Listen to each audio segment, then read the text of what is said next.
In the headlines, Labour Party presidential candidate Peter Obi expresses shock over women leaders' assassination. Chief of Defence Staff assures of peaceful 2023 elections. NNPC breaks silence over fuel queues, blames situation on road project.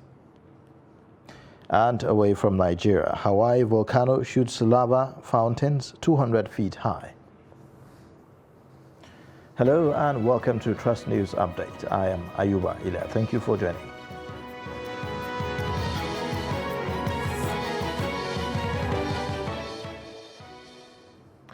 And now the details. The Labour Party presidential candidate Peter Obi has reacted to the assassination of Victoria Chimtex, the women leader of the party in Kaura Area Council of Kaduna State.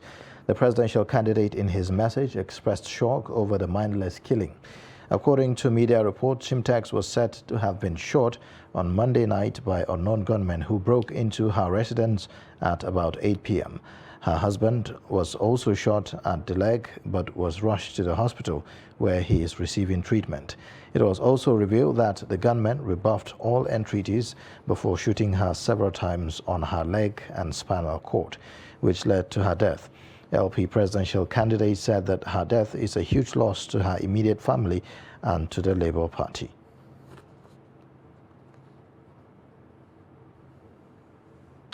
Now, some notorious members of the terrorist groups who are on the police wanted list have been arrested at various bandit hideouts in Katsina and Zamfara states. Parading the suspect at the Katsina State Police Command headquarters, the police say that the suspected terrorists have been terrorizing residents of Katsina and some parts of Zamfara state. Abdullahi Ahmadi has the details.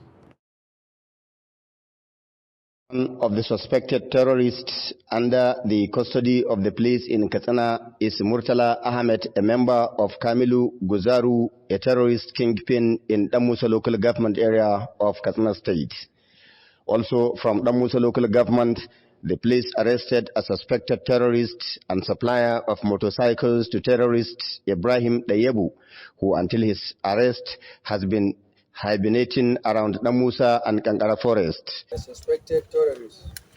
In the course of investigation, suspect confessed to belong to the camp of one Kamilu Guzaru, a notorious terrorist on the wanted list of the police, terrorizing Damusa local government area, Kankara and its environment.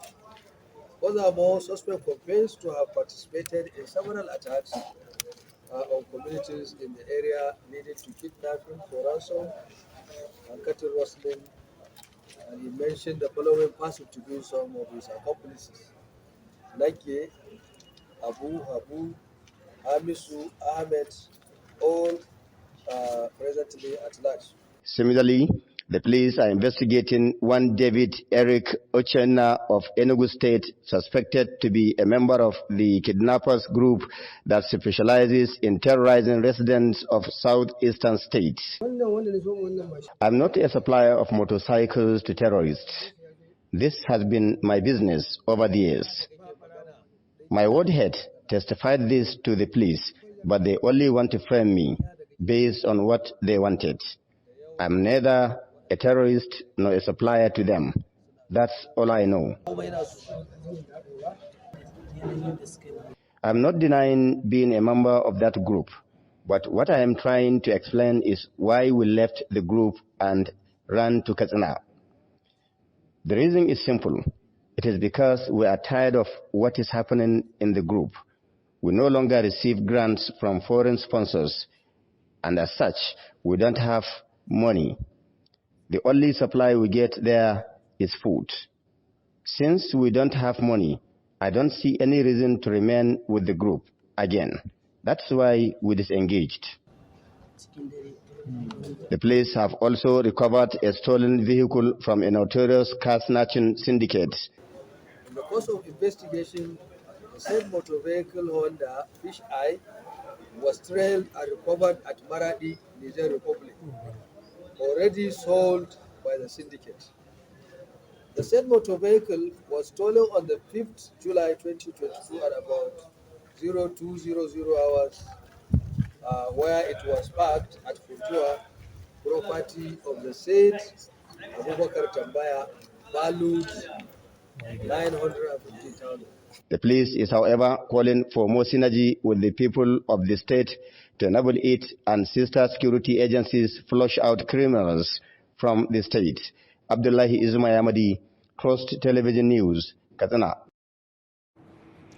And now on political matters, the All Progressives Congress Presidential Campaign Council, APC-PCC, said that Bola Tinubu will travel to London over the weekend and speak at the Chatham House. Bayo Onanuga, APC-PCC spokesman, said this in an interview on Wednesday in Abuja while reacting to speculation that the presidential candidate was in the United States.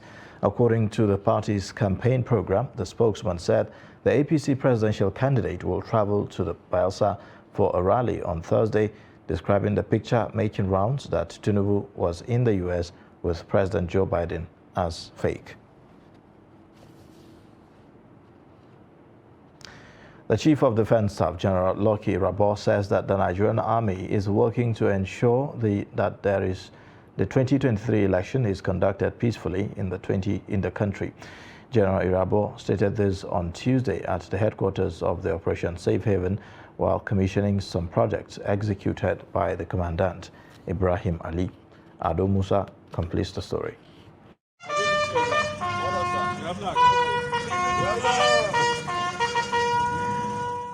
Operation Safe Haven is a multi-security task force maintaining peace in Plateau and some parts of Bauchi and Kaduna states.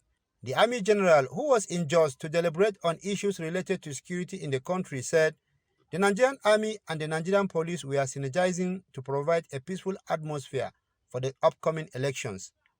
He said the operational activities the Nigerian Army is conducting would also add up to the ambience for the peaceful conduct of the exercise, adding that he was optimistic that the exercise was going to be a very good one. I'm quite optimistic that it's going to be a good showing.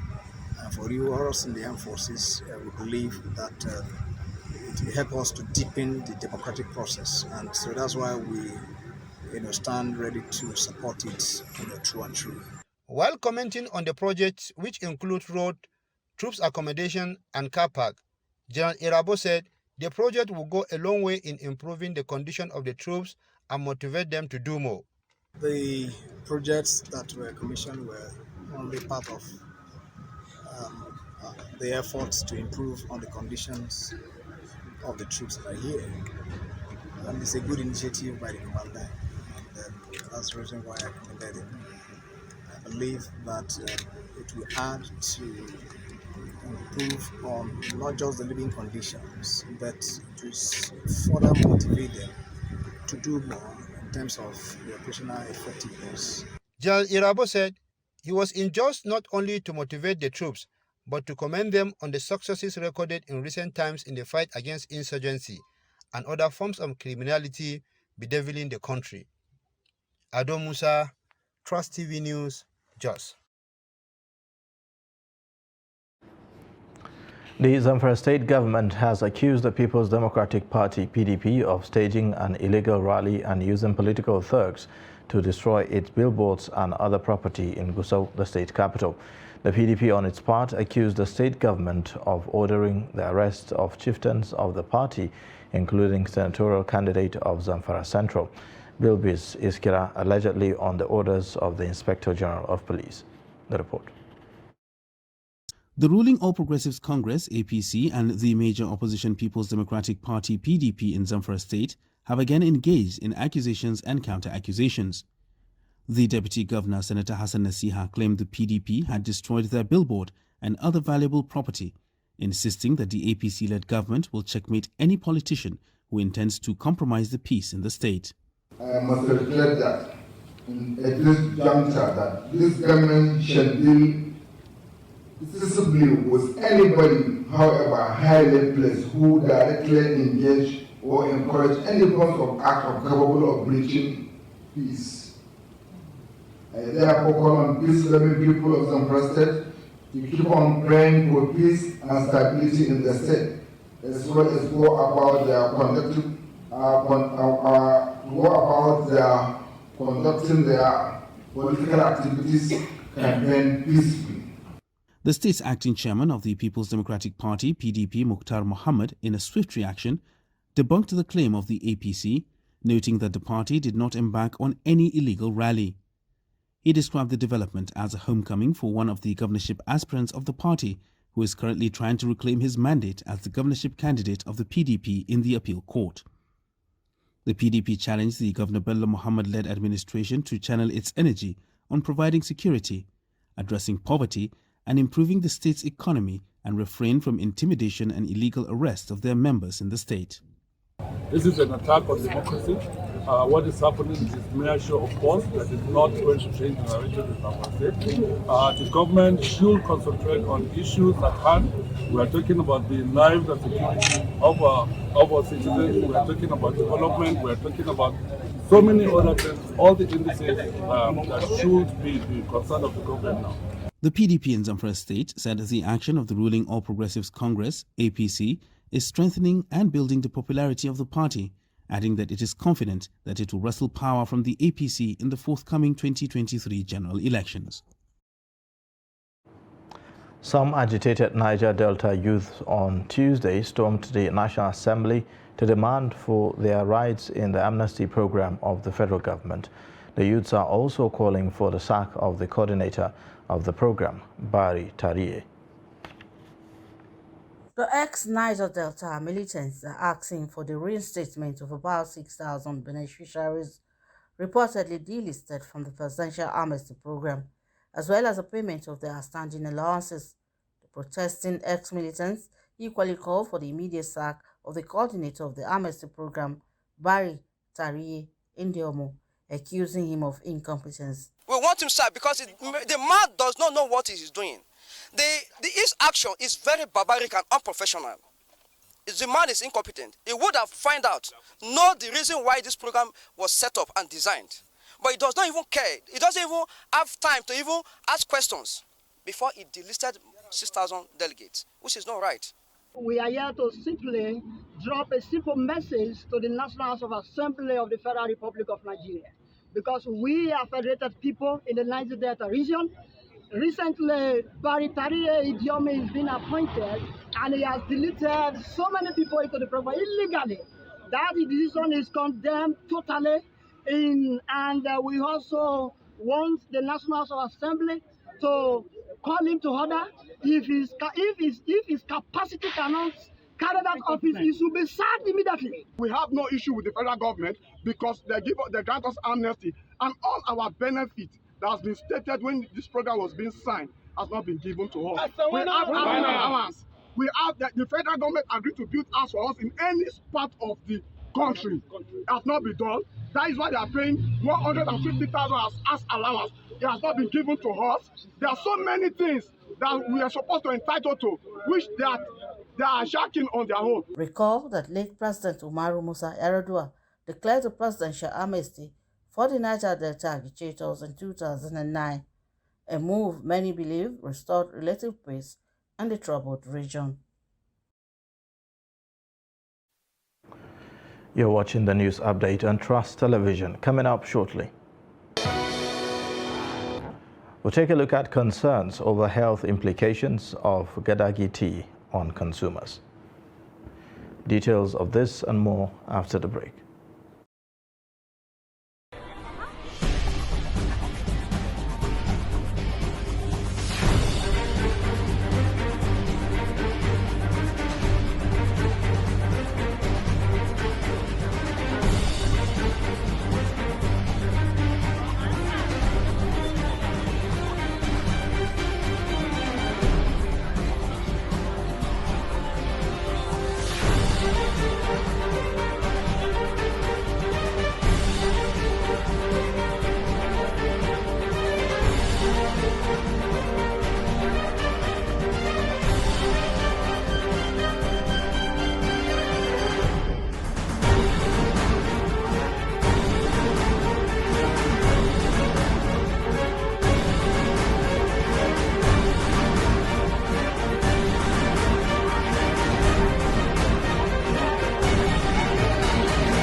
documenting the Nigerian story.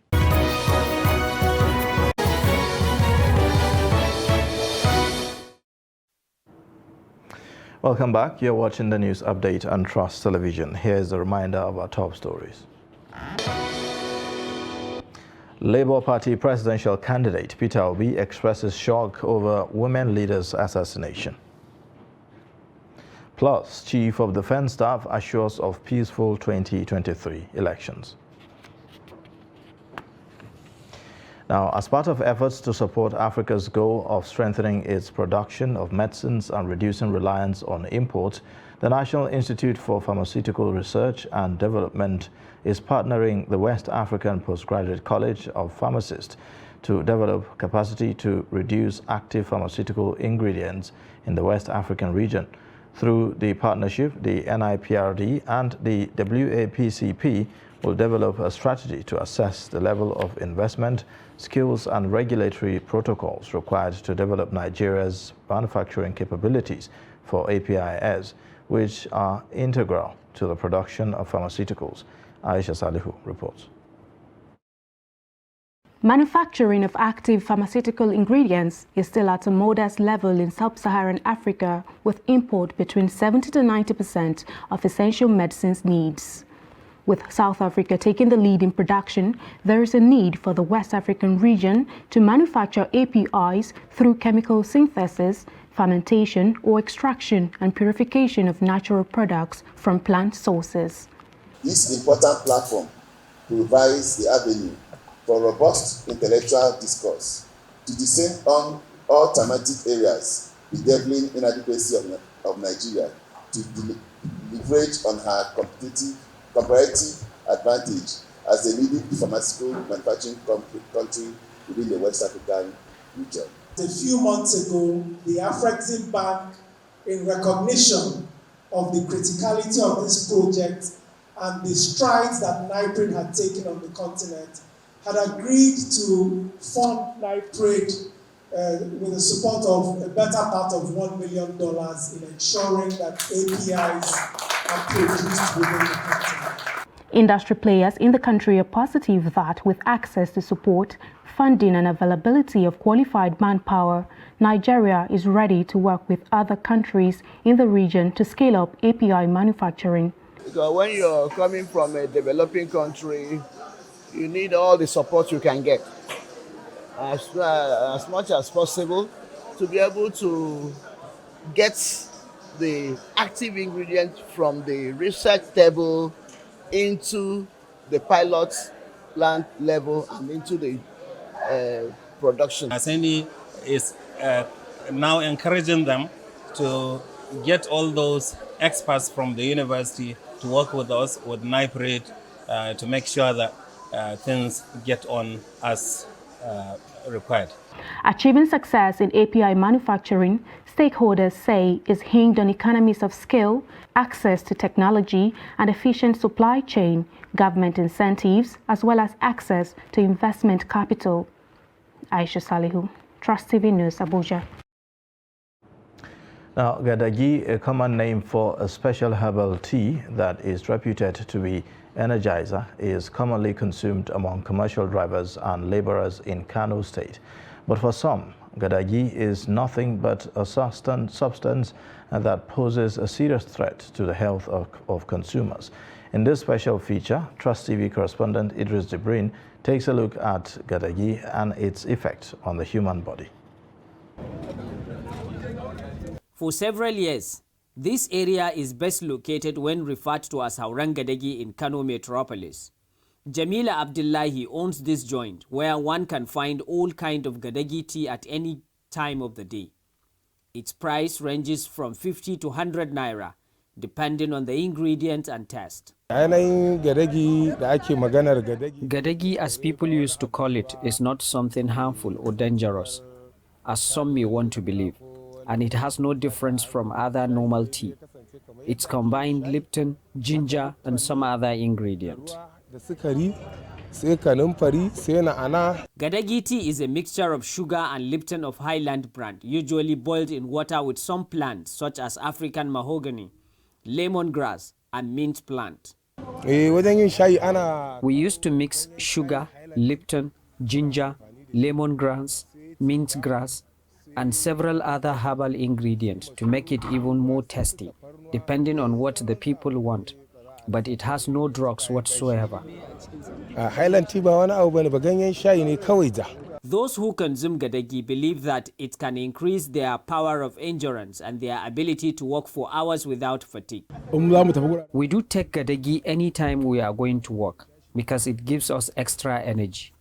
In fact, if I don't take it, I used to feel lazy. Although it gives the users the needed satisfaction, gadagi tea is neither certified nor regulated as food by NAFDAC. Generally, as per tea, we NAFDAC register tea, and of course we regulate tea, but tea has packaged tea, not tea popularly sold with herbal preparations. If it is a packaged tea, branded, packaged tea branded, like Lipton, like Dala tea, like Highland tea, and many of such tea, we regulate them. But the concoction, some people just that popularly call meshai, that they will just put in herbs and boil it and give it to people to take, we don't regulate that. Although most of the plants used in preparing gadagi tea have medicinal uses, but expert believes that their combined effect in gadagi may lead to some serious health issues, especially among those who have been taking gadagi herbal tea with some drugs to improve its effectiveness. Idris Juprin, Trust TV News, Kano. The Nigerian National Petroleum Company Limited has blamed the fuel queues in Lagos State and Abuja on some construction projects going on. NNPC's Executive Vice President Downstream, Mr. Adeyemi Adetunji, gave this explanation in the news conference in Abuja on Tuesday.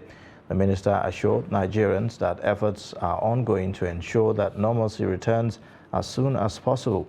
The NNPC added that it has a national PMS stock of over 2 billion liters, which is equivalent to over 30 days of sufficiency. Fuel scarcity is recurrent in Nigeria, one of the largest producers of crude oil globally. The most recent queues in several parts of the country have left many commuters stranded. Others have resorted to buying the product from black marketers who have cashed in on the situation to sell at exorbitant prices. The government has said that payment of subsidy for fuel is unsustainable and has planned its removal next year, a move that is sure to face pushbacks. Now, away from Nigeria, geologists in Hawaii's island said that fountains of lava up to 200 feet high have been fired into the air from Mauna Loa, generating rivers of molten rock from the world's largest active volcano. 4 fissures have now opened up on the Mammoth Mountain, which burst into life on Sunday for the first time in almost 40 years. Vast clouds of steam and smoke were billowing into the sky from the volcano, which makes up half of Hawaii's big island. Geologists said that there is currently no risk to people and property below the eruption. However, the strands can be very sharp and pose potential danger to skin and eyes. The lava fountain from the newest fissure was up to 33 feet high, and the eruption, which lit up the night sky, could be seen 45 miles away in the west coast town of Kona. And in sports news, the 2022 FIFA World Cup continued Tuesday with all eyes on Group B to close out the day. England dominated Wales to win 3-0 at Ahmed bin Ali Stadium in Al Rayyan, Qatar. Then the win gave England the top spot in Group B. Despite the lopsided outcome, England struggled to score in the first half, but Marcus Rashford scored 2 second-half goals to help lead England to victory. Earlier, the Netherlands defeated Qatar to win Group A, while Senegal won the other spot with its win over Ecuador, and England will take on Senegal on Sunday in the round of 16. And that's a wrap on the news update. You can watch more via all our social media platforms and also on our YouTube channel. I am Ayuba Ila. Thanks for watching.